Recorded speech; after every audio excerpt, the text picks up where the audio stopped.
Well, it's Wednesday, and on Holy Wednesday, we commemorate actually the story of Judas. We remember what happened. It's halfway through the Holy Week, and it seems like the story of the cross is kind of rushing forward. It's like you're watching an accident and you can't look away, and you certainly can't stop this inevitable, terrible thing that's happening. You know, in Matthew 26, we actually see this story. We see one of Jesus' inner circle, Judas, one of his bros, one of his guys, actually himself hatch a plan to betray his rabbi, the one who called him out of obscurity, the one who found purpose in him. You know, it's interesting, when we think of the life of Jesus, it's easy to just cast Judas aside and not think that he was there at all, but he was. Let's not forget that Judas was there at the passing out of the fish and the bread to the 5,000. And he was there on the boat when the storm came up, and he was there when Jesus walked on water. He was there when Jesus calmed the sea. Judas was there when Lazarus was raised from the dead. He was there, and he was sent out by Jesus to heal people and to preach the gospel. He was there for it all. And he was there when Jesus washed his disciples' feet. You know, it's interesting. That's an interesting moment, and we'll talk about it a little bit more coming up. But how could he do that? How could Jesus include somebody who would want to betray him like that and serve him? We know in Scripture that Jesus knew Judas was less than honorable.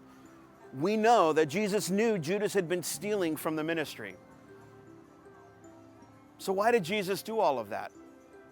Now, I'm not naive enough to say that maybe he thought Judas would change his mind. I actually don't know the answer to why Jesus would choose to continue to serve somebody he knew was going to betray him.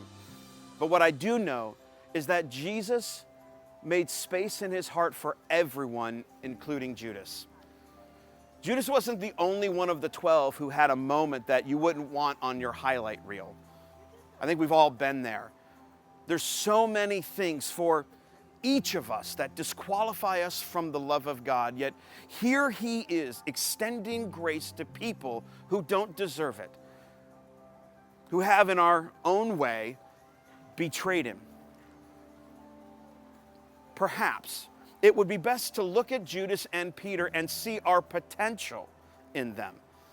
On one hand, we could be consumed with our own interests, consumed with our own rebellion, and ultimately consumed with our own shame to the point where we push God away.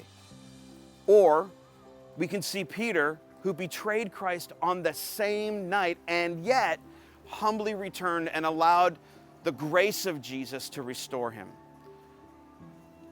As we look forward towards Maundy Thursday and Good Friday, let's take a moment to bring our guilt, our pride, our selfishness, and our shame, all of it.